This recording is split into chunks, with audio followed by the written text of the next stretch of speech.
अरे नेबुला के खाटा रस लीची के मीठा करैला के करुआ सवाद। अरे नौकरी सरकारी देखलो भइल ए पापा खोज दियल करिया दामाद। अरे करिया के दुश्मन हमरानी ए पापा लिहल तू बदला चुकाई।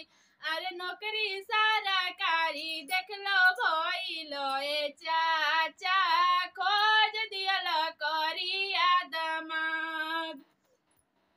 अरे दारू पिए गांजा पिए निसावे में रहेला ड्रीम कसन में पैसा लगावेला। केतनो समझाइला केतनो बुझाइला माने नहीं बतिया हमार। अरे नौकरी सारा